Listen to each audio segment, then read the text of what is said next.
There's a pattern of Israel bombing and killing people in Gaza, then claiming it made a mistake. This tragic mistake, In this mistake in war, a mistake was made. is a grave mistake. Only after there's public outcry. On the 26th of May, Israeli airstrikes killed over 40 Palestinians in their displaced tents in Rafah, an area designated by Israel as a safe zone.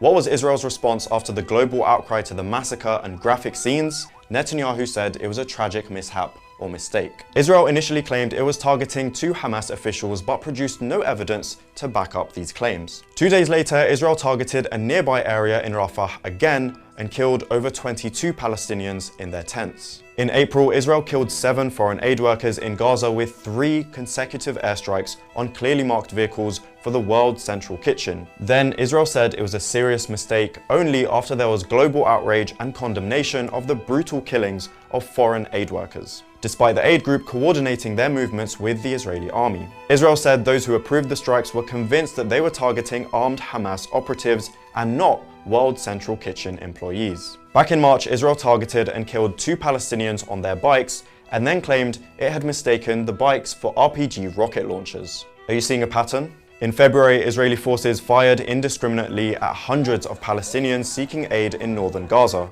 Israeli forces killed at least 100 Palestinians that day, and this became known as the Flower Massacre. According to Al Jazeera's reporter who was at the scene, after opening fire, Israeli tanks advanced and ran over many of the dead and injured bodies. Israel's official statements then said Palestinians died after being trampled in a stampede, and that its forces fired at a number of suspects who moved towards their soldiers. United Nations staff who visited those being treated in the Al-Shifa hospital at the time said the injured were being treated for bullet wounds. In December, an Israeli airstrike killed at least 86 people in the Maghazi refugee camp in central Gaza. Then the Israeli spokesperson at the time called it a regrettable mistake and claimed it was down to the use of incorrect munitions. Also in December, Israel killed 3 of its own hostages during armed clashes with Hamas fighters. Then, an IDF spokesperson said the 3 were mistakenly identified as a threat. The hostages were reportedly waving white flags. The late Dr. Rifat Al-Arir, a poet and professor of literature from Gaza who was killed by an Israeli airstrike on his home in December, said in a lecture back in 2021, like if Israel bombs some area here or there, you just ask the question, okay, there must be something that made Israel bomb this particular area or this particular house. But most often, Israel will come out and like, oops, we made a mistake. Oops, we killed these 50 people by mistake. We didn't mean to kill these. We didn't know that Israel that knows everything with the technology and everything here.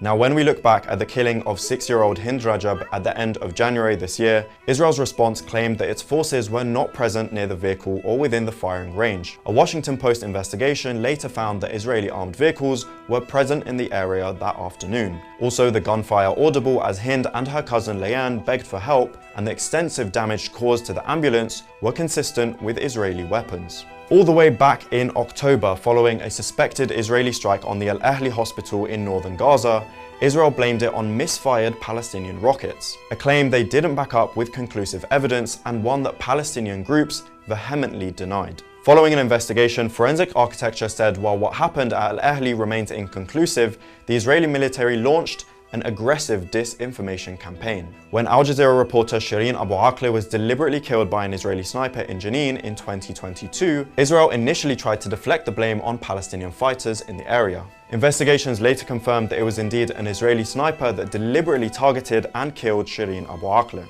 In May this year, after Israel admitted killing 5 of its own young soldiers by mistake, Israel's military leaders apologized for both incidents and promised to sharpen their rules of engagement. Israel repeatedly claims it does not target civilians and boasts being one of the most technologically advanced military powers in the world. Yet, in the last 200 days, Israel has dropped over 75,000 tons of explosives on Gaza and killed over 36,000 people, the majority of whom are women and children.